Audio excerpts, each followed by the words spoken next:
네, 이번 주 말씀의 능력을 경험하라라는 주제로 집회를 진행하고 있습니다. 오늘은 그 두 번째 시간입니다. 말씀은 무기라는 주제 안에서 우리가 함께 좀 말씀을 나누고자 하는데요. 먼저 오늘 함께 하실 말씀은 출애굽기 4장 2절, 사무엘상 21장 1절 9절인데 사무엘상은 이따가 보도록 하고 먼저 출애굽기 4장 2절 함께 한 목소리 합독하시도록 하겠습니다. 시작. 여호와께서 그에게 이르시되 내 손에 있는 것이 무엇이냐? 그가 이르되 지팡이이니이다. 여러분, 말씀 읽는 게 왜 중요할까요? 왜 우리가 늘 말씀을 묵상하며 말씀과 함께 살아가야 할까요? 어제부터 또 오늘 또 내일까지 계속 이 말씀을 우리가 좀 나누고자 하는데 한 가지 이 말씀을 읽는 게 왜 중요한지에 대한 사건이 있었습니다. 어떤 사건이냐면 실제 이거 어떤 사람이 실화로 겪은 내용을 라디오에 이제 제보하는 그런 내용이에요. 어떤 이제 모태신앙인 친구가 성인이 돼서는 교회를 잘 안 갔어요. 그런데 이제 그 결혼식 사회를 보게 된 겁니다. 근데 이제 그 이 신랑 측에서 아는 어떤 유명한 목사님이 계셨는데 원래 이 결혼식에 참석하셔서 축사를 해주시기로 했습니다. 근데 갑자기 이제 급한 교회 일정이 생기셔서 결혼식에 참여를 못 하시게 되신 거예요. 그래도 축사 순서를 맡으셨기 때문에 축사를 순수 자필로 이렇게 써가지고 사회자한테 이제 그 축사를 읽어달라라고 이렇게 부탁을 하셨습니다. 근데 이 사회자 친구는 아까 말씀드렸듯이 모태 신앙이긴 하지만 20살이 넘어서부터 교회를 잘 안 간 거예요. 그러니까 말씀도 잘 안 읽은 거죠. 그래서 이제 그 편지를 이제 미리 읽어봤어야 되는데 이제 결혼식 당일에 와가지고 막 바쁜 가운데 갑자기 생각나서 그때 이제 이 축사를 본 겁니다. 축사를 봤더니 신부에게 하는 권면입니다 하고 요한일서 4장 18절을 읽으세요라고 이렇게 목사님이 기입을 해놓으셨더라고요. 그래서 이 사회자가 워낙 이제 시간이 촉박하니까 이걸 핸드폰으로 찾아본 게 아니고 성경책으로 찾아보려고 하는데 갑자기 요한일서가 어디 있는지 모르겠는 거예요. 시간이 급한데. 그래서 급한 대로 엄마한테 전화를 했습니다. 엄마한테 전화해가지고 엄마 나 지금 결혼식 이거 사회 봐야 되는데 요한일서가 어디 있어요? 이거 빨리 지금 찾아서 읽어야 되니까 빨리 알려주세요 했더니 엄마도 급한 마음에 이렇게 이야기했습니다. 야, 너 구약 신약은 알지? 구약은 까만색으로 돼 있고 신약은 빨간색으로 돼 있잖아. 거기 빨간색으로 돼 있는 거에 요라고 돼 있는 게 뒤쪽에 있어. 그래서 요라고 돼 있는 데를 거기가 요한일서니까 그 4장 18절을 읽으면 돼. 자, 원래 이 목사님이 신부한테 주는 그 권면 요한일서 4장 18절이 이렇습니다. 한번 띄워주세요. 요한일서 여러분 한번 읽어주십시오. 시작. 두려움이 없고 온전한 사랑이 두려움을 내쫓나니 두려움에는 형벌이 있음이라. 두려워하는 자는 사랑 안에서 온전히 이루어지 못하였느니라. 얼마나 위대한 권면입니까? 사랑 안에 두려움이 없다라는 이 권면을 목사님이 신부에게 주기 위함인데 이 엄마가 한 가지 생각 못한 게 있어요. 빨간색에 요자가 하나 더 있죠. 요한복음이 있었는데 이 사람이 급하다 보니까 이 빨간색만 대충 보고 요한복음 4장 18절을 딱 해서 신부에게 주는 권면입니다. 이러고 요한복음 4장 18절을 읽은 거예요. 띄워줘 보세요. 여러분들 크게 읽어주세요. 시작. 너에게 남편 5이 있었고 지금 있는 자도 내 남편이 아니니 내 말이 참되도다. 네, 결혼식에서 신부에게 주는 권면입니다. 이러면서 너에게 남편 5이 있었고 지금 있는 자도 내 남편이 아니니 내 말이 참되다 이걸 읽었으니 얼마나 결혼식장이 웅성웅성하고 지금 뒤집어졌겠습니까? 아니 저게 지금 무슨 상황이야? 무슨 일이야? 이게 난리가 난 거죠. 예. 그래가지고 이제 나중에 이게 요한복음이 아니라 요한일서인 걸 알고 다시 찾아서 읽었다고 하는데 여러분 말씀을 모르면 이런 일들이 생긴다는 것이죠. 모태신앙인데 요한복음이 어디고 요한일서가 어딘지도 모르니 이런 일이 생긴다는 거예요. 자, 오늘 본문으로 다시 한번 돌아와서 출애굽기 4장 2절 다시 한번 띄워주시겠어요? 하나님이 모세를 만나는 그런 장면입니다. 여러분 이 출애굽의 이야기는 많은 사람들에게 굉장히 익숙한 이야기예요. 저 어렸을 때만 하더라도요 디즈니에서 나온 이집트 왕자라는 그런 만화 영화로도 이 모세의 이야기가 나왔고 그래서 교회 안 다니는 사람들에게도 굉장히 익숙한 이야기가 바로 이 출애굽 사건, 특별히 모세의 사건인 것이죠. 자, 오늘 우리가 읽은 이 4장은요 모세가 이 미디안 땅에서 애굽으로 나아가기 바로 그 직전에 있었던 사건입니다. 원래 모세가 애굽에 있었을 때, 이집트에 있었을 때 그의 직위가 어떤 직위를 갖고 있었죠? 네, 갑자기 핸드폰이 막 반응을 하고 모세에 대해서 이야기를 해주고 있네요. 네네네. 원래 모세가 출애굽할 때 어떤 직책을 갖고 있었죠? 네, 왕자였었죠. 이 애굽의 왕자, 그가 히브리인이었으나 애굽의 왕자로서 그가 있었습니다. 그런데 지금 이 미디안 땅에서 그가 하나님을 만나고 있는 그 시점에 모세는 어떤 일을 하고 있었냐면 그는 바로 양을 치는 목자였습니다. 그리고 지금은 80이 넘은 노인이었어요. 예전에 왕자일 때만큼, 애굽에 있을 때만큼 더 이상 똑똑하지도 않았고요, 힘이 세지도 않았고요, 그 어떤 리더십도 아마 그는 없었을 겁니다. 그래서 처음에 하나님이 보낼 때 주여 보낼 만한 자를 보내소서 하고 이야기할 어떤 이런 사람이 되었다라는 것이죠. 그런데 그 시점에 하나님이 모세를 부르셨다라는 겁니다. 모세가 왕자였을 때 그의 손에는 무엇이 있었을까요? 여러분 한번 생각해 보시겠어요? 만약에 모세가 이집트에 애굽에 있었을 때 너의 손에 뭐가 있느냐라고 하나님이 질문하셨다면 모세는 이렇게 얘기했을 겁니다. 하나님, 제 손에는 왕자의 권력을 상징하는 반지가 있습니다. 이 반지로요 저는 조서를 내릴 수도 있고요, 많은 이 돈을 쓸 수도 있습니다. 혹은 하나님, 제 손에는 왕자의 군사력을 상징하는 칼이 있습니다. 이 칼로 제가 군대도 동원할 수 있고요, 많은 일을 제가 행할 수 있습니다 라고 그가 대답했을 수도 있습니다. 그런데 지금 80이 넘어 단순히 양을 치고 있는 그에게 나타나셔서 하나님이 질문하시죠. 내 손에 있는 것이 무엇이냐? 그렇게 질문할 때 그는 하나님 앞에 뭐라고 대답합니까? 손에 뭐가 있대요? 지팡이. 더 이상 왕자의 반지도 왕자의 칼도 왕자의 권력이 아닌 단순한 나무 지팡이 막대기만 갖고 있다라는 거예요. 여러분, 우리 오늘 좀 이 지팡이 막대기에 대해서 한번 좀 생각을 해볼까요? 여러분, 지팡이 하면 어떤 이미지들이 떠오르십니까? 우리 학생들, 우리 하은이 지팡이 하면 뭐가 떠올라요? 할아버지. 네, 할아버지 할머니들이 지팡이에 기대서, 거동이 불편하신 분들은 지팡이에 기대서 걸으시죠. 할아버지 할머니가 아니어도 우리가 보통 이렇게 보면 등산 갈 때도 지팡이 있고 없고가 또 이제 등산을 이렇게 좀 하시는 연세 드신 분들에게는 그런 차이점을 또 준다고 해요. 왜 그렇습니까? 지팡이에 의지해서 걷기 때문이죠. 그리고 또 어떻습니까? 나이 드신 분들 아니더라도 어떤 장애가 있으신 분들도 지팡이를 의지해서 걸으시는 분들이 많습니다. 보통 우리가 지팡이 하면 어떤 것을 떠올리냐면 어떤 연약함, 도움이 필요한 상태, 내가 어떤 의지해야 할 어떤 그런 상황에서 우리가 지팡이를 보통 떠올린다라는 것이죠. 모세는 지금 가진 게 아무것도 없었어요. 단지 지금 그의 손에는 지팡이만 있을 뿐이었고 그는 지팡이만 의지하는 노인이 된 상황이었다라는 것입니다. 원래 모세는 어떤 사람이었습니까? 굉장히 혈기가 많은 사람이었어요.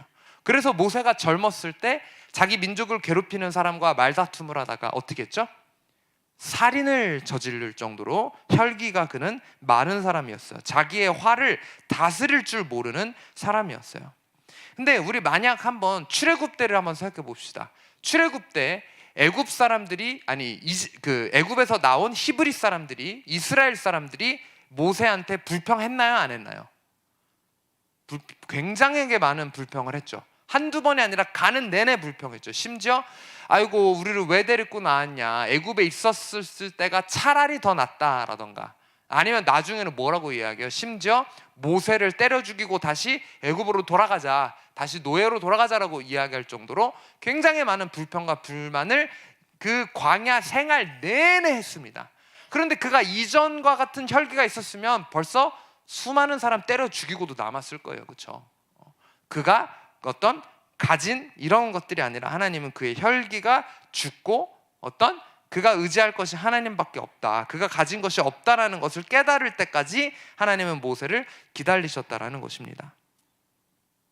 하나님은 우리가 겸손하고 하나님만 의지하는 상태가 되기를 때로는 기다리세요. 그래야 하나님께서 그의 위대한 일을 우리를 통해서 이루실 것이기 때문입니다. 내 어깨에 힘이 많이 들어가 있으면 하나님이 우리가 교만해질까? 때로는 우리를 통해 일하시지 않을 때가 있어요. 여러분 혹시 수영하시는 분 계십니까?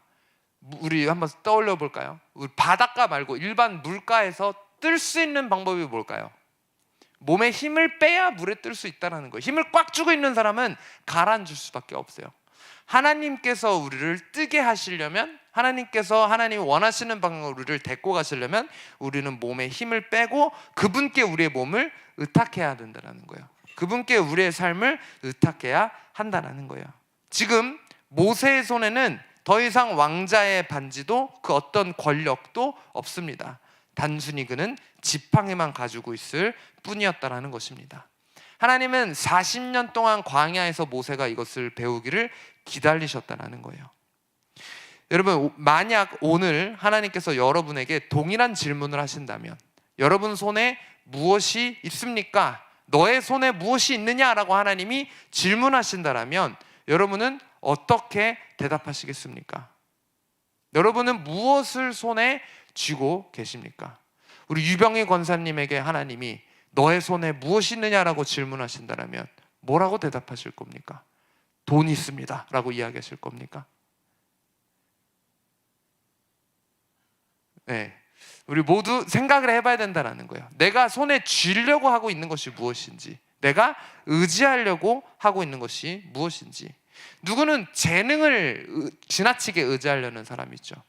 내가 가진 어떤 학식을 지나치게 의지하려는 사람이 있고, 내가 가진 경험을 지나치게 쥐려고 하는 사람들이 있고, 여러분, 우리 손에 무엇을 쥐려 하고 있고 무엇을 의지하고 하려 있는지 우리가 좀 돌아보길 원합니다. 하나님은 우리가 이것을 깨달을 때까지 기다리세요. 모세처럼 우리가 의지할 분이 하나님밖에 없다라는 것을 깨달을 때까지, 전적으로 하나님을 의지할 때까지 하나님은 우리의 연약함을 깨닫기를 기다리신다라는 거예요. 모세가 손에 지팡이를 쥐고 있었던 것처럼 오늘 이 손에 지팡이를 쥐었었던 또 다른 한 사람을 함께 좀 보길 원합니다. 사무엘상 17장 39절 40절 말씀 여러분 한번 읽어주십시오. 시작. 다윗이 칼을 군복 위에 차는 익숙하지 못함으로 시험적으로 걸어보다가 사울에게 말하되 익숙하지 못하니 이것을 입고 가지 못하겠나이다 하고 곧 벗고. 39절 40절이라고 했죠. 미리 잘 듣고 넘겨주세요. 40절. 손에 막대기를 가지고 시내에서 미끄러운 돌 5을 골라서 자기 목자의 제 주머니에 넣고 손에 물매를 가지고 블레셋 사람에게로 나아가. 자, 다윗이 칼에 군복을 차게 됐죠. 칼을 군복 위에 차고, 그러니까 왕이 갖고 있었던 어떤 칼과 39절, 왕이 갖고 있었던 칼과 왕이 갖고 있었던 군복을 입혔습니다. 그런데 이게 다윗의 것이 아니죠. 다윗이 원래 이렇게 다니던 사람이 아닙니다. 그래서 아무리 이게 그 당시 가장 좋은 칼이고 가장 좋은 군복이고 갑옷이고 이런 거는 상관이 없었다라는 거예요. 그리고 40절에 보게 되면 다윗이 손에 뭐를 가지고 나갔다? 막대기를 가지고 나갔다. 그리고 시내에서 매끄러운 돌 5개를 가지고 주머니에 넣어서 블레셋 사람에게 나아갔다라고 이야기하고 있습니다. 다윗은 칼과 군복 대신 그가 선택한 것은 막대기입니다. 그는 늘 막대기를 가지고 있었어요. 다윗이 이때 당시 하고 있었던 일이 뭡니까? 양치기 소년이었어요. 양을 치는 그런 일을 하고 있었어요. 그렇기 때문에 목자로서 늘 막대기를 가지고 다녔다라는 거예요. 그리고 또 늘 어떻게 보면 돌멩이를 가지고 다녔다라는 거예요. 그래가지고 양을 치다가 이 동물을 만날 때도 어떻게 했었을까요? 막대기와 이 돌로 늘 동물 앞에 대항했었다라는 것이죠. 곰도 만났을 거고요, 사자도 여러 맹수들도 만났을 겁니다. 그런데 그는 그 손에 있는 막대기와 돌, 그리고 하나님을 의지하면서 그 여러 세월 가운데 양을 치면서 그 양을 보호하시는, 또 자신을 보호하시는 하나님을 그는 의지할 수 있었다라는 겁니다. 그래서 굉장히 유명한 구절이죠. 시편 23편을 보게 되면 다윗이 이렇게 고백하지 않습니까? 여호와는 나의 목자시니 내게 부족함이 없으리로다. 그가 나를 푸른 풀밭에 누이시며 쉴 만한 물가로 인도하시는도다. 내 영혼을 소생시키시고 자기 이름을 위하여 의의 길로 인도하시는도다. 내가 사망의 음침한 골짜기로 다닐지라도 해를 두려워하지 않을 것은 주께서 나와 함께 하심이라. 주의 지팡이와 막대기가 나를 안위하시나이다. 아멘. 다윗에게는 지팡이는 늘 하나님이 함께 하신다라는 표징이었어요. 그가 지팡이를 가지고 다니면서 하나님 오늘도 나와 동행해 주세요, 하나님 나와 함께 해주세요라는 것에 대한 그의 어떤 믿음의 고백이 담겨 있는 것이, 그가 의지하는 것이 바로 이 지팡이였었다라는 것이죠. 그래서 골리앗이라는 이길 수 없는 존재처럼 보이는 것, 너무나도 큰 존재 앞에 골리앗이 나타났을 때 이 뭐라고 이야기합니까? 골리앗이 이렇게 이야기합니다. 사무엘상 17장 43절 읽어주십시오. 시작. 블레셋 사람이 다윗에게 이르되 내가 나를 개로 여기고 막대기를 가지고 내게 나아왔느냐 하고 그의 신들의 이름으로 다윗을 저주하고. 자, 이 골리앗이 이걸 보면서 뭐라고 이야기하는 거야? 야, 너 지금 나한테 가지고 나온 게 그따위 지팡이 하나 갖고 나온 거야? 그 막대기 하나 갖고 나온 거야? 나 골리앗이야. 나 이런 사람인데 너 지금 그거 가지고 나와서 나랑 뭘 해보자고 그걸 갖고 온 거야? 라고 비웃고 있다라는 거예요. 여러분, 세상에 우리가 살다 보면 많은 골리앗들을 만나고 살아갑니다. 그런데 이 다윗에게 아까 말씀드렸죠? 다윗에게 지팡이는 하나님과 함께함의 상징이라 그랬어요. 담대하게 하나님이 함께한 상징이는 지팡이를 가지고 나아가지만 우리 인생에서 만나는 골리앗들은 그것을 보고 비웃는다라는 거예요. 우리 인생을 저보다 훨씬 길게 살아오신 여러분들 한번 생각해 보십시오. 인생에서 골리앗 1번 골리앗 뛰어넘었더니 골리앗 다시 안 나타나던가요? 2번 골리앗 나타나요. 그 다음에 2번 골리앗 뛰어넘었더니 3번 골리앗 나타나요. 계속해서 우리가 인생에서 골리앗을 만날 때마다 우리는 지팡이, 하나님과 함께함으로 그 골리앗을 무찌를 수 있다는 것을 여러분들 기억하시기 바랍니다. 그런데 그때마다 또 세상은요 우리를 비웃어요. 야, 너 골리앗 앞에 뭐 할 건데? 그래서 네가 지금 그 문제 해결하기 위해 너 돈 얼마 모았는데? 그래서 네가 가진 그 문제 해결하기 위해 누가 널 도와줄 수 있는데? 그래서 네가 가진 그 문제 해결하기 위해 너는 뭘 준비했는데? 하나님, 그래 하나님 도우시겠지, 그거 말고 너 뭐 있냐고 하면서 하나님만 의지하려고 하는 우리를 세상은 비웃는다라는 거예요. 여러분, 여러분의 골리앗은 무엇입니까? 삶의 여러 가지 문제, 불가능, 이 세상 앞에 우리가 놓여져 있을 때 우리는 연약할지라도 하나님과 함께하면 그 골리앗을 이길 수 있다는 믿음이 여러분에게 있으십니까? 여러분에게 질문하겠습니다. 여러분 인생의 골리앗 앞에 여러분은 무엇을 쥐고 나아가고 있습니까? 여러분의 인생에서 만나는 그 골리앗 앞에 다윗처럼 지팡이와 물맷돌을 갖고 그 골리앗 앞에 서고 있습니까?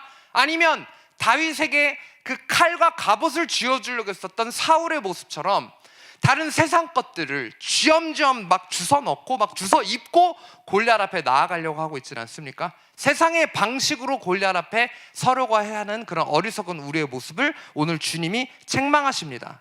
여러분, 무엇을 갖고 골리앗 앞에 서고 계십니까? 여러분 손에 지금 무엇을 쥐고 있습니까? 모세에게도 다윗에게도 지팡이는 하나님과 함께 하심을 상징했다라는 거예요. 그렇다면 여러분의 지팡이는 무엇입니까? 여러분에게 지팡이는 무엇이겠어요?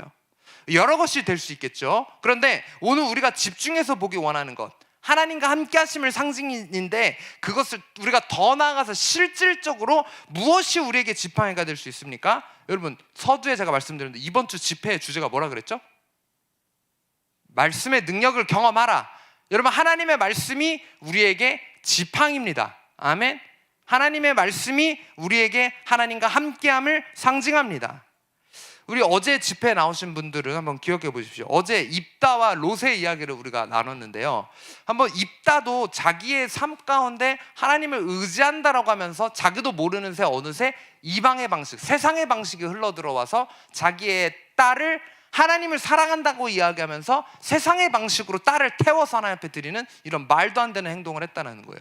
롯은 어떻습니까? 소돔과 고모라에 있는 의인이라고 했으면서도 자기 집에 방문한 천사를 보호한다는 목적으로 딸들을 내놓을 정도로 이런 말도 안 되는 행동들을 하면서 베드로후서에 뭐라고 이야기하냐면 롯이 날마다 어떤 이런 무법한 행실을 본지로 그의 영이 상했다라고 이야기하고 있다는 거예요. 그러면서 제가 어제 도전 드렸습니다. 우리의 영도 날마다 무법한 것들, 이 세상 공중권세 잡은 자가 계속해서 심어지고 있는 잘못된 가치관으로 인해 우리의 영이 상해가고 있다라고 도전 드렸습니다. 그래서 우리가 하나님의 말씀이 우리 가운데 필요하다. 여러분, 동일한 권면을 여러분들에게 드리기를 원합니다. 우리가 늘 조심한다고 하면서 은근슬쩍 세상의 방식이 우리를 틈탑니다. 그때 우리는 무엇으로 우리를 보호하겠습니까? 그리고 무엇으로 거기에 맞서 싸우겠습니까? 하나님의 말씀뿐임을 반드시 기억하시기 바랍니다. 오늘 다윗도 마찬가지예요. 다윗이 하나님을 의지한다고 하면서 자기도 모르는 새에 세상의 방식들이 흘러들어왔습니다. 여러분, 골리앗을 때려눕힌 다윗은요, 더 이상 옛날 무슨 양치는 소년의 인생이 아니에요. 그의 인생이 180도 바뀌게 됩니다. 소위 말하는 대박을 치게 된 거죠. 적장에 목을 땄으니 그의 인생이 그냥 대박 난 거예요. 인생이 달라졌어요. 그는 사울 궁전에 들어가 일을 하게 됩니다. 처음엔 무슨 일을 했죠? 수금을 연주하는 사람으로서 거기서 일을 하게 됐죠. 다윗이 그때 자신의 손에 든 수금으로 무엇을 했습니까? 악령을 쫓았죠. 치유의 기적을 이뤄냈습니다. 우리 어웨이크닝 국제학교 악기 배우는 우리 친구들 그런 마음으로 찬양하고 예배할 줄 믿습니다. 그래서 목사님 여러분 얘기했죠. 우리 예랑이가 피아노 칠 때 귀신이 떠나가고 치유가 일어나고, 아멘. 우리 예준이가 드럼을 칠 때 귀신이 떠나가고 치유가 일어나고, 그리고 저희 예배팀도 청년들도 그런 마음으로 저희가 늘 예배를 준비하고 있어요. 그냥 와서 쫄래쫄래 와서 음악하는 게 아니에요. 저희가 그날 집 예배를 위해서 미리 가사도 묵상하고 기도하고 그렇게 준비하고 있습니다. 우리 손에 있는 것으로 세상 사람들은 자신의 손에, 세상에 음악하는 친구들 자신의 손에 가진 것으로 사람들의 귀를 만족시키지만 우리는 우리 손에 있는 것으로 어떤 하나님의 이런 역사를 이뤄내기 위해, 정말 어웨이크닝이라는 이름처럼 저희 팀에 잠든 영혼들을 깨우기 위해 저희는 그런 마음으로 손에 가진 악기로 하나님을 찬양하고 있습니다. 여러분, 이런 치유의 기적을 다윗은 손에 가진 수금으로 만들어냈죠. 그런데 그 이후에 그는 손에 가진 악기를 내려놓고 이제는 칼을 들었습니다. 장군이 됐죠. 그리고 모든 사람으로부터 존경을 받았습니다. 그래서 사울은 천천히요, 다윗은 만만이라고 이야기할 정도로 온 이스라엘로부터 존경받는 사람이 되었어요. 근데 그때 동시에 일어난 일이 있죠. 바로 사울의 미움이 시작됐습니다. 단순히 시기 질투를 넘어서 실제로 그를 죽이려고 작정을 했다라는 거예요. 근데 그때 그의 아내 미갈의 도움과 요나단의 도움으로 가까스로 목숨을 건지고 도망을 치게 됩니다. 이제 다윗은 사울 왕에게 쫓기는 신세가 됐어요. 목숨을 연명하면서 도망가던 다윗이 예전처럼 여전히 손에 지팡이가 있었는지 아니면 다른 것이 있었는지 우리가 함께 좀 보길 원합니다. 자, 사무엘상 21장으로 가가지고 여러분 1절 말씀 한번 읽어주십시오. 시작. 다윗이 노베 가서 제사장 아히멜렉에게 이르니 아히멜렉이 떨며 다윗을 영접하여 그에게 이르되 어찌하여 내가 홀로 있고 함께하는 자가 아무도 없느냐 하니. 자, 다윗이 이제 처음 도망가면서 들린 장소로 오늘 21장을 시작하게 됩니다. 이 성에서 멀지 않은 곳에 위치한 노비라는 곳에 이 아히멜렉이라는 제사장이 섬기고 있는 성전에 들리게 됩니다. 이때 실로라는 곳에 원래 그 성전이 있었는데 거기가 약간 폐허가 되면서 이 노비라는 곳에 제사장들이 모여서 제사하고 거기가 이제 성전의 역할을 했었다라는 거예요. 자, 거기에 제사장 아히멜렉이 있는 곳에 다윗이 향했어요. 여기까지는 좋습니다. 도망자의 생활, 목숨이 위태위태할 때 그가 처음으로 향한 곳이 어디다? 성전을 향해 나아갔다라는 거예요. 여기까지는 너무 좋죠. 그런데 그 성전에 가가지고 이제 제사장을 만났을 때 제사장이 그렇게 이야기하죠. 네가 홀로 있고 함께하는 자가 아무도 없느냐라고 질문을 하니까 다윗이 이렇게 대답합니다. 자, 2절 읽어주세요. 시작.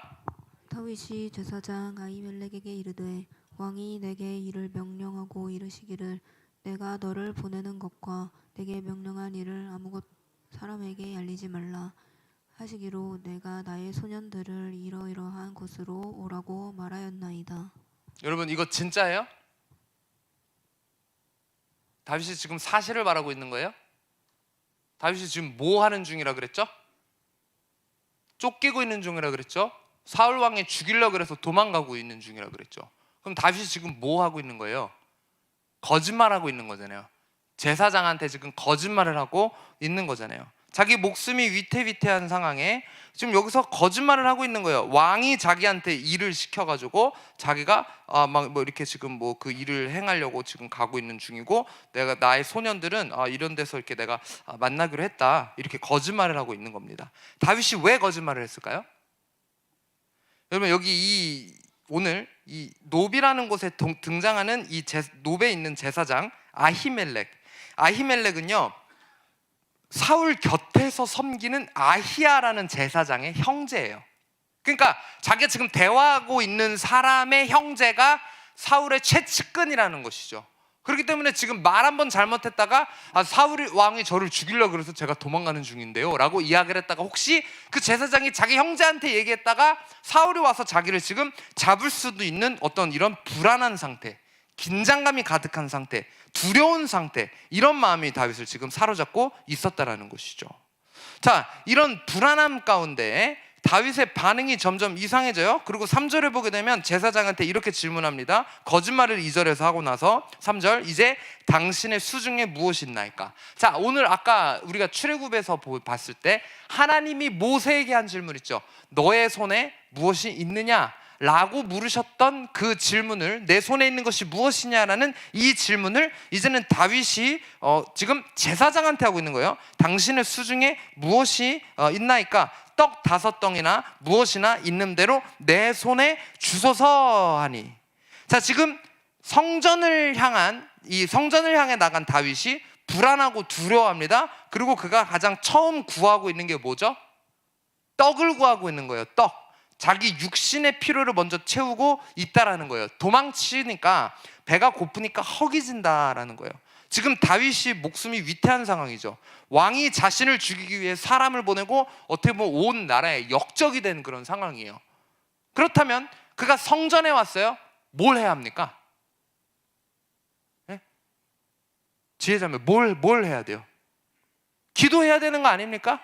근데 지금 기도는커녕, 아니 기도가 뭐예요? 저 같으면은 금식하면서 지금 막 하나님 앞에 나아가야 될 때 아니에요? 그렇죠? 금식기도 해야 되는 때에 지금 그래도 모자란데 제사장한테 거짓말을 하고 있지를 않나. 그리고 지금 그가 처음 찾는 게 자기 배고픈 거를 먼저 지금 찾고 있는 거예요. 떡 먼저 찾고 있는 거예요. 목숨이 왔다 갔다 하는데 자기 육신의 필요가 먼저라는 거예요. 자기 육신의 필요에, 인간적인 욕구에 먼저 신경 쓰고 집중하고 있는 다윗에게 하나님이 개입하십니다. 자, 어떻게 개입하시냐? 자, 4절, 5절, 6절 여러분 한번 읽어주십시오. 시작. 제사장이 다윗에게 대답하여 이르되 보통 떡은 내 수중에 없으나 거룩한 떡은 있나니 그 소년들이 여자를 가까이지만 하지 아니하며 주리라 하는지라. 다윗이 제사장에게 대답하여 이르되 우리가 참으로 3일 동안이나 여자를 가까이 하지 아니하였나이다.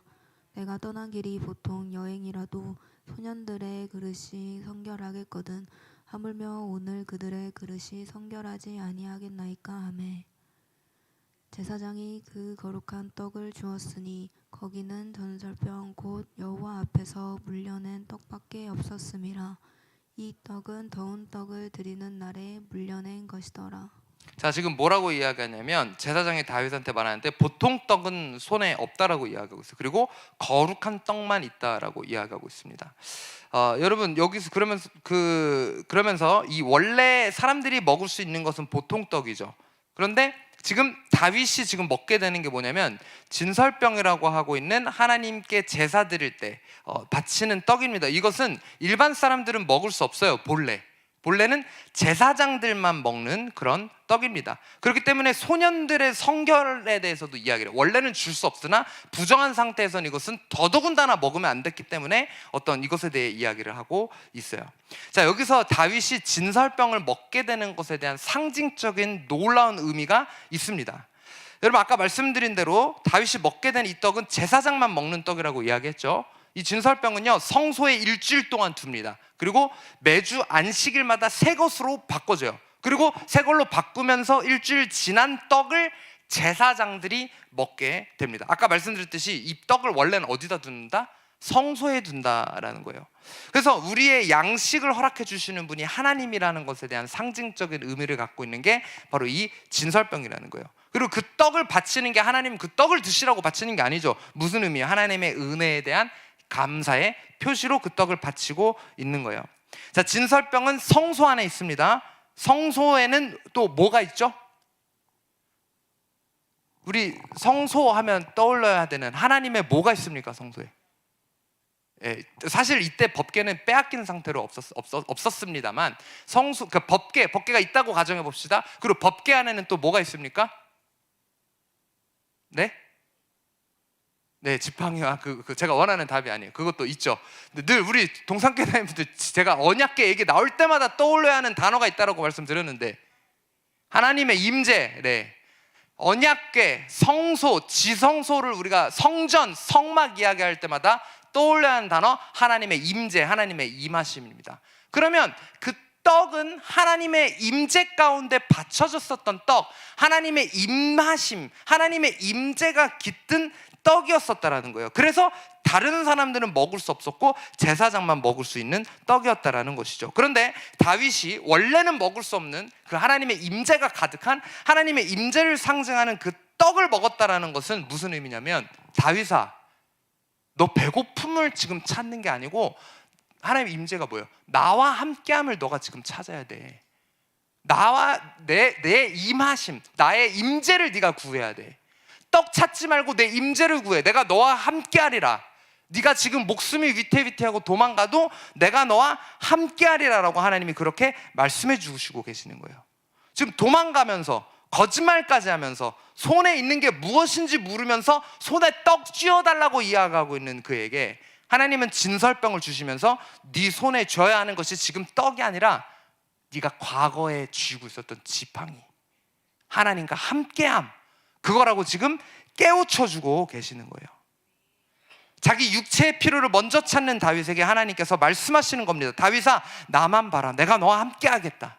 너의 그 고난과 긴 여정 가운데 내가 너를 만지고 너와 함께 하겠다. 육체의 필요를 찾지 말고 나를 보아라. 여러분, 우리는 어떻습니까? 어쩌면 다윗처럼 영적으로 우리의 목숨이 위태로운 상황에 있는지도 모르겠습니다. 인생에 어떤 어려움을 겪고 있는지도 모르겠습니다. 우리가 당장 죽게 생겼는데, 지옥불에 떨어지게 생겼는데, 그런데 많은 분들이 육체의 피로만 찾아요. 내 육신의 정욕만 신경 씁니다. 내 배고픔, 내가 뭐 돈 잘 벌어서 잘 먹고 사는 게 우선이라는 거예요. 내가 그냥 바쁜 게 먼저예요. 내 감정적인 욕구가 먼저예요. 하나님 금식하면서 하나님을 찾아야 되고, 내 욕구가 먼저가 아니고 하나님의 말씀이 먼저고 하나님의 임재가 먼저인데, 아무리 권면드려도 말씀, 목사님 제가 바빠서요. 나중에 제가 하고 싶을 때 하겠습니다. 귀찮게 좀 하지 마세요. 실제로 제가 들은 말입니다. 목사님 왜 이렇게 율법적이에요? 그냥 성경 읽고 싶을 때 읽게 저 좀 내버려 두세요. 내가 봤을 때 저 사람 지금 하나님 앞에 나아가야 되는데, 말씀의 능력 가운데 나아가야 되는데. 여러분, 자기 육체의 욕구에 충실한 다윗의 판단력은 흐려졌어요. 이 목숨이 위태위태하는데 육신의 떡만 찾는 어리석은 일이라고 있는 다윗의 모습이 우리의 모습일 수도 있다는 것을 오늘 우리가 기억하길 원합니다.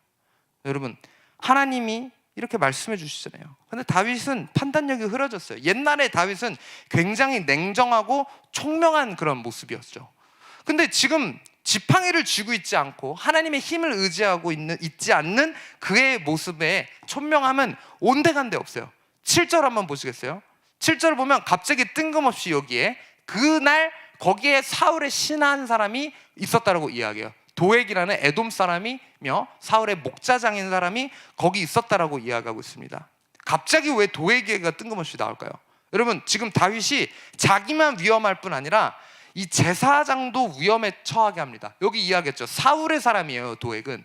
그러면 다윗이 지금 도망자 생활하는데 거기서 지금 떡을 얻어먹고 거기 있어요. 나중에 이 사실을 사울이 알게 되면 이 제사장들을 가만히 둘까요, 사울이?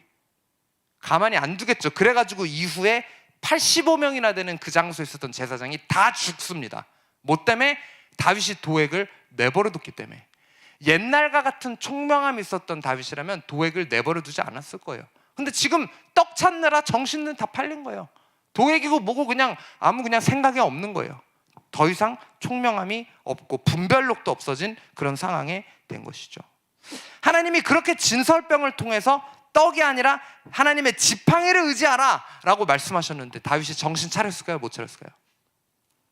여러분, 많은 경우에 하나님은 우리에게 딱 주권적으로 말씀하십니다. 네가 지금 찾을 게, 네 삶에 찾을 게 나다. 나만 바라보라. 내가 너의 삶 가운데 기적을 행하리라 라고 이야기하면서 하나님 주권적으로 하나님만 의지하라고 하나님의 임재를 부어주시고 하나님 막 기적을 경험하게 하시고, 그러니까 정신 차려야 되는데 거기서 정신 못 차리고 또 엉뚱한 거 찾는 사람들이 있어요. 다윗도 마찬가지입니다. 여기서 하나님이 이렇게 말씀하셨으면 정신 차려야 되잖아요. 근데 이제 배고픔을 채우고 나니까 갑자기 다윗이 이제 뭘 찾는지 여러분 보세요. 8절 말씀 크게 읽어주십시오. 시작. 다윗이 아히멜렉에게 이르되 여기 당신의 수중에 창이나 칼이 없나이까? 왕의 일이 급함으로 내가 내 칼과 무기를 가지지 못하였나이다 하니. 야, 지금 자기 배 채우고 나니까 갑자기 뭐예요? 가만히 생각해보니까 내가 도망 나오느라 칼도 못 챙겼네. 지금 갑자기 자기를 방어하기 위해 무기를 찾고 있는 거예요. 제사장한테 묻는 거예요. 여기 지금 칼이나 창이나 뭐 이런 좀 무기 없습니까? 지금 다윗이 있는 데가 어디라고요? 성전에 무기가 어디 있어요? 성전에 칼이 어디 있어요? 성전에 와서 찾을 걸 찾아야지. 지금 성전에서 기도 날 것이지 거기 제사장들만 있는데 거기 칼이나 창이 왜 있어요? 성전에 감히 하나님을 섬기는 곳에 무기가 있겠냐고요. 무기가 있지도 않는 곳에 와가지고 막 무슨 무기를 찾고 있어요. 그런데 제사장님 갑자기 놀라운 대답을 합니다. 자, 9절 여러분 읽어주십시오. 시작. 제사장이 이르되 내가 엘라 골짜기에서 죽인 블레셋 사람 골리앗의 칼이 보자기에 쌓여 에봇 뒤에 있으니 내가 그것을 가지려거든 가지라. 여기는 그것밖에 다른 것이 없느니라 하는지라. 다윗이 이르되 그 같은 것이 또 없나니 내게 주소서 하더라. 제사장이 놀라운 대답을 합니다. 골리앗을 죽인 칼이 여기 있나이다. 다윗이 그 칼을 보고 그 칼을 다시 잡고 무슨 생각을 들었을까요? 무슨 생각을 했을까요? 이전에 담대했었던 자신의 모습을 떠올리지 않았을까요? 만군의 하나님 이름만을 믿으면서 골리앗이라는 그 불가능 앞에 나아갔었던 자신의 이전 모습. 골리앗 앞에 섰을 때 다윗이 이런 말을 들었었죠. 사무엘상 17장 43절, 우리가 아까 읽었었던 구절이죠. 사무엘상 17장 43절. 골리앗이 다윗에게 이렇게 이야기를 했죠. 블레셋 사람이 다윗에게 이르되 네가 나를 개로 여기고 막대기를 가지고 내게 나왔느냐 하고 그의 신들의 이름으로 다윗을 저주했었죠. 그런데 여기에 다윗이 뭐라고 외쳤는지 아세요? 17장 45절 여러분 읽어주십시오. 시작. 다윗이 블레셋 사람에게 이르되 너는 칼과 창과 단창으로 내게 나아오거니와 나는 만군의 여호와의 이름 곧 내가 모욕하는 이스라엘 군대의 하나님의 이름으로 내게 나아가노라. 다윗이 그 골리앗한테 이야기했죠. 너는 칼과 창과 단창으로 내게 나아오거니와 나는 만군의 여호와 이름 곧 네가 모욕하는 이스라엘 군대 하나님의 이름으로 내게 나아가노라.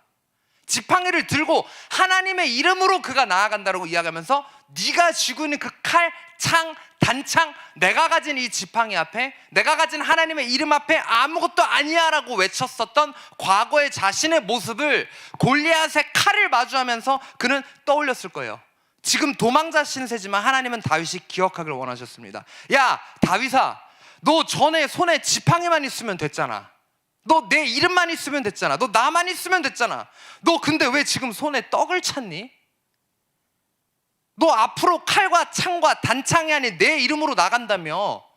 근데 너 지금 네 스스로 칼을 찾고 있니? 여러분, 오늘 말씀을 준비하면서 성령께서 주신 감동은 이 자리에 영적인 매너리즘에 빠져 계신 분들이 있어요. 과거에만 머물러 있는 거예요.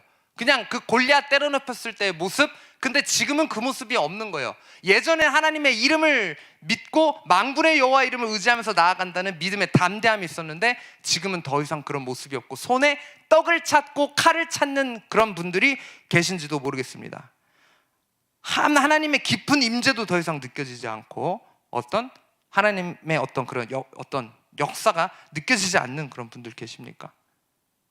하나님과의 어떤 만남 안에 머물 능력도 없고 하나님의 임재가 느껴지지 않는 그런 여러분에게 하나님이 이렇게 질문하십니다. 지금 네 손에 있는 게 무엇이냐? 여러분, 우리 손에 뭘 쥐고 있습니까? 과거에는 다 없어도 막대기 하나만 갖고 하나님 앞에 나아갔었던 그런 모습이 있었을 때는 하나님의 함께 하심이 느껴지고 하나님의 임재가 느껴졌는데 지금 여러분은 손에 뭘 쥐고 있길래 하나님의 임재가 느껴지지 않습니까? 여러분 손에 무엇이 있습니까? 하나님의 말씀 있습니까? 하나님의 말씀이 아닌 떡을 구하고 있고 칼을 구하고 있지는 않습니까? 여러분 손에 무엇이 있습니까? 핸드폰. 많은 사람들이 핸드폰만 쥐고 있죠. 핸드폰의 노예가 돼서 살아가죠. 핸드폰으로 거룩한 짓을 하기보다 자기의 육신의 소욕을 찾기 위해 핸드폰에 매여 살아가는 사람들이 많이 있죠. 오늘 주님이 그 모든 것을 내어버리고 주님의 지팡이 곧 하나님의 말씀을 쥐라고 말씀하십니다. 하나님의 말씀을 쥘 때 그 능력이 나타나는 거예요. 회복이 나타나는 거예요.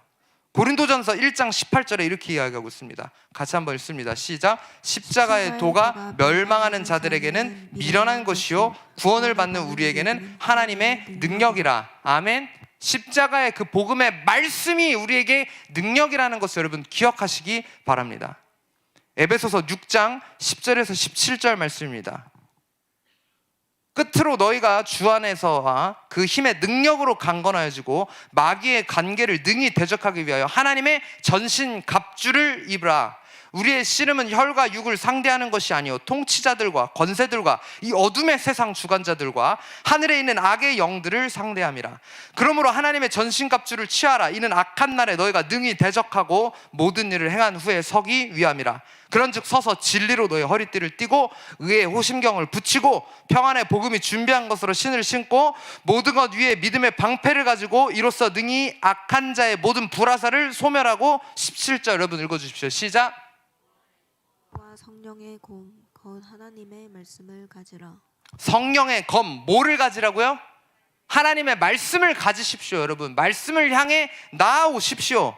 우리가 살고 있는 마지막 때 말씀 없이는 살아남을 수가 없다는 거예요. 말씀 없이 영적으로 죽어가고 있는 이 시대에 수많은 그리스도인들이 있습니다. 자기가 죽는지도 모르고 죽어가요. 하나님 저에게 미국에서 잠깐 한국 나왔을 때 한 가지 환상을 보여주셨어요. 많은 사람들이 좁은 길에 빽빽하게 서 있는데 여러분 영화나 드라마에 나오는 좀비 보셨습니까? 좀비가 뭐예요? 산 것도 아니고 죽은 것도 아닌 상태로 그냥 쇠사슬에 매어서 걸어가고 있는 거예요. 좀비는 자기가 살았는지 죽었는지 모릅니다. 그런데 많은 그리스도인이 자기가 살았다고 생각했지만 죽어있는 경우 좀비처럼 그냥 그러고 신앙생활 한다라고 자기 혼자 착각하고 있는 사람들이 너무 많다라는 거예요. 하나님 저에게 말씀하셨어요. 누가 나를 위해 가서 저들을 깨울고. 제가 하나님 앞에 고백했어요. 하나님의 뜻이면 주님 저를 보내소서. 이사야가 하나님 앞에 고백한 것처럼 주님 저를 보내주십시오 라고 제가 고백하고 저와 저희 사모가 그 환상 속에서 큰 가위로 변해서 그 쇠사슬을 끊고 다니는 환상을 보이셨어요. 그리고 저희가 결단하고 미국에서 모든 삶을 정리하고 한국으로 저희가 나왔고, 그래서 저희 사역의 이름이 어웨이크닝, 깨우다. 영적으로 이런 잠들어 있는 좀비들을 깨우는 게 저의 어떤 영적인 이런 비전입니다. 그래서 많은 사람들을 깨워요. 그런데 이 깨우는 말씀을 달가워하는 사람도 있지만 싫어하는 사람도 있다는 거예요. 아우 왜 깨워요? 나 안 졸았어요. 아유 좋은 사람 깨웠을 때 아우 제가 피곤해서 졸았네요. 아유 죄송해요. 감사해 하는 사람도 있는데 아유 나 안 졸았는데 나 왜 깨우냐고 나 다 듣고 있었다고 이러는 사람들 있잖아요. 자기가 졸았는지도 몰라. 분명히 계시받고 있었는데 근데 자기 다 듣고 있었대. 인지도 못하는 그런 경우가 있다는 것이죠. 누구를 깨운다라는 게 여러분 그게 막 달콤한 어떤 이런 칭찬받을 만한 일이 감사받을 만한 일이 때로는 아니에요. 되게 모질게 굴기도 하고요. 뭐 안 좋은 말들을 하기도 해요. 저희가 코로나 때 이런 다음 세대들, 영적으로 죽어가는 다음 세대들 하기 위해서 첫 캠프를 했을 때도요, 저희 지역 교회한테 욕 먹었어요. 주변 목사님들한테. 시기가 이럴수록 자중해야지 무슨 청소년 캠프를 하고 있냐고 목사님들 막 뭐라고 막 했거든요. 근데 그럴수록 캠프 해야 된다라고 생각하고 저희는 몇 명이 모이든 간에 하나님 우리 그냥 하겠습니다 이러고 캠프를 그때부터 이렇게 계속 몇 년째 이렇게 지금 하고 있는데, 여러분 이 영적으로 깨운다라는 게 많은 사람들에게 환영받는 일은 아닙니다. 그런데 그럼에도 불구하고 말씀 없이 영적으로 이 마지막 때에 죽어가는 사람들에게 끊임없이 소리치는 거예요. 여러분 손에 무엇이 있습니까? 일어나 하나님의 이 성령의 검 말씀을 쥐고 일어나십시오. 그래서 저희 동산교회 어른들은 말씀 나눈 모임 카톡하고 하는데 뭐 별 관심도 없어요. 사람들 읽지도 않고 낚아버려요. 카톡 뭐 관심도 없어요. 몇 년째, 지금 5년째 하고 있는데 청년들은 이제 조금 반응하고 있습니다. 말씀 읽게 하는데 읽어오고 말씀 나누고 거기서 받은 은혜를 경험하고 하는 이런 일들이 일어나는데, 뭐 무시하든 한 명이 하든 두 명이 뭐 오든 상관없이 끝까지 그냥 합니다. 왜? 이거 없이 안 돼요. 엉뚱한 소리 하는 사람들 많아요. 예전에 저한테 목사님, 하나님이 저한테 성경 읽으라고 하면 읽을게요 라고 이야기했었던 청년이 있거든요. 하나님이 자신한테 오늘 아침 일어나서 파리바게트에 가서 샐러드를 사라고 했대요. 파리바게트 가서 샐러드를 사는 게 중요한 게 아니고, 그래서 뭐 어떡하겠다고. 하나님 우리한테 말씀 읽으라고 했나요, 안 했나요? 예. 근데 뭐 샐러드 사는 게 중요한 게 아니고 하나님의 말씀을 귀로 자기한테 하나님의 말씀을 읽으라고 하면 읽겠다는 이런 말도 안 되는, 기본이 안 돼 있는 말들을 하고 있는 사람들을 영적으로 깨우는 일을 지금 하고 있는 거예요. 기초가 안 돼 있죠. 하나님의 말씀이 없기 때문에 하나님의 음성을 자기가 들었는데 전혀 분별하지도 못하고 엉뚱한 소리 하고 있는 사람들 많다는 거예요. 그러니까 하나님 음성 들었다고 하는 사람들 이상해지는 게 뭐 때문이에요? 말씀 모르기 때문에 분별 못하는 거예요. 우리 대적마귀 사탄이 때로는 우리에게 광명의 천사의 모습으로 와서 속삭이기, 그럴듯한 말 속삭이거든요. 근데 그거 어떻게 분별할 거냐고요. 말씀 없이 분별할 수 없어요. 더더군다나 마지막 때에 할 수 있는 대로 택하신 자를 미혹해 한다라고 이야기했는데, 여러분 거기 어떻게 버티실 거예요? 말씀 없이? 근데 율법적인 거 그거 안 읽어도 됩니다. 제가 나중에 제 삶이 나아지면 읽겠습니다. 그러다 영적으로 죽어간다니까요. 왜 삶에 하나님의 능력이 나타나는지 않는지도 모르면서, 깨닫지도 못하면서 말씀은 내 책 팽개쳐놓고 다른 거에만 집중하고 있는 그런 우리에게 하나님 오늘 책망하십니다. 여러분 말씀을 향해 나오십시오. 제가 미국에서 그 기숙사 생활을 좀 오래 했는데, 결혼하기 전에 한 3년 동안 같은 방을 쓴 룸메이트, 굉장히 친한 친구죠. 근데 그 친구가 조금 장난기가 있어가지고 때로는 막 밤에 장난도 치고 했는데, 하루는 제가 기숙사에서 자고 있는데 이 친구가 새벽 3시에 갑자기 저를 흔들어 깨우는 거예요. 자다가 깨우는데 얼마나 승질납니까? 그리고 그때 시험 기간인가 이래서 얼마 못 잤어요. 한 2시인가 제가 이게 침대에 갔나 했는데 1시간밖에 못 잤는데 깨우니 얼마나 화가 납니까? 그래서 왜 깨우냐고 딱 표정을 봤는데 표정이 너무 심각해요. 이게 지금 장난이 아니에요. 그래서 저한테 이렇게 이야기하는 거예요. 자기가 지금 꿈을 꿨는데 이 꿈이 하나님이 주시는 꿈이어서 이걸 지금 나누지 않고는 자기가 도저히 버틸 수가 없어서, 그래서 저한테 그 꿈을 나누기 위해서 깨웠다는 거예요. 이 친구가 자기가 꾼 꿈의 내용을 이야기하는데, 꿈의 내용이 뭐냐면 저희 기도원 같이 미국에도 어떤 이런 그런 공동체 훈련하는 크리스천 센터들이 있거든요. 그런 기독 센터에서 수많은 어떤 젊은이들 한 150명, 200명 정도 되는 인원이 거기서 기독교 훈련을 받고 있었대요. 공동체 훈련. 밖에 야외에 이런 저희로 치면 운동장 같은데 이렇게 나와가지고 공동체 훈련을 받고 있었던 거예요. 근데 갑자기 저 산 끝에서 군인 3명이 총을 들고 나타났습니다. 총을 들고 그 꿈속에서 나타나가지고는 하늘로 총을 쏘고는 이렇게 외쳤다고 이야기를 해요. 엎드려! 다 엎드려! 움직이는 사람 총 쏴서 죽일 테니까 모두 다 엎드려! 근데 여러분 우리나라는 사실 총 볼 일이 거의 없지만 미국은 총이 흔하거든요. 예. 실제로 이렇게 총기 갖고 다니는 사람들이 많이 있기 때문에 그런 훈련을 많이 받아요. 누가 총을 갖고 나타났을 때 어떻게 행동해야 되는지, 바로 엎드리고 숨을 수 있으면 숨고 문을 잠글 수 있으면 잠고 이런 훈련들이 미국 사람들은 사실 돼 있어요. 그래서 이 친구가 이 꿈속에서 공동체 훈련을 받고 있는데 갑자기 막 총을 쏘고 하니까 엎드리라고 하니까 막 다 엎드린 거예요. 그 꿈속에서 막 150명, 200명 되는 사람들이 다 엎드렸어요. 이 친구가 꿈속에서 제 친구가 기도하기 시작해서 하나님 어떡합니까? 지금 저 나쁜 사람들이 나타나는데 어떻게 해야 합니까? 저희를 도와주세요라고 속으로 기도하고 있는데 갑자기 그 기독교인들 사이에 하나님의 천사가 몇 명 나타나면서 동시에 눈앞에 눈을 떴더니 각종 무기들이 있는 거예요. 권총부터 시작해서 뭐 머신건, 막 따발총들, 막 장총, 수류탄, 방탄조끼, 뭐 방탄복, 막 이런 철 방패, 온갖 각종 방패와 무기들이 눈앞에 갑자기 천사와 함께 나타났어요. 그래가지고 제 친구가 거기서 급하게 방탄조끼를 딱 챙겨 입고 총을 들고는 자기의 몸을 숨길 수 있는 곳에 몸을 숨겨서 그 이렇게 봤더니 다른 사람들은 다 그냥 엎드려만 있더래요. 제 친구가 여러분 지금 당장 일어나십시오. 소리치면서 이렇게 외쳤습니다. 지금 일어나서 눈앞에 있는 그 무기를 짚고 맞서 싸워야 합니다. 지금 우리가 이 총을 잡고 싸워 이기면 지금 이 사람들 150명, 200명이라고 그랬잖아요. 적군 몇 명? 3명. 누가 이겨요? 150명, 200명이 물론 조금 몇 명 다칠 수는 있겠죠. 몇 명 죽을 수는 있어요. 근데 이건 게임이 안 되는 거예요. 뭐 200명이 한 발씩만 쏴도 3명 벌집 돼서 죽을 수밖에 없잖아요. 그런데 아무리 외쳐도 그 누구 하나 일어나서 총을 짚는 사람이 없더래요. 그럼 그냥 엎드려만 있는 거예요. 다시 한번 제 친구가 소리쳤다고 이야기합니다. 여러분 지금 정신 차리세요. 지금 가만히 누워만 있지 말고 일어나서 천사가 우리에게 준, 하나님이 우리에게 준 그 무기를 손에 쥐십시오. 그리고 우리가 맞서 싸워야 합니다라고 고래고래 소리쳤는데 아무도 일어나지 않았대요. 그리고는 3명의 군사들이 터벅터벅 걸어오더니 한 사람씩 총을 쏴서 죽였다라고 이야기합니다.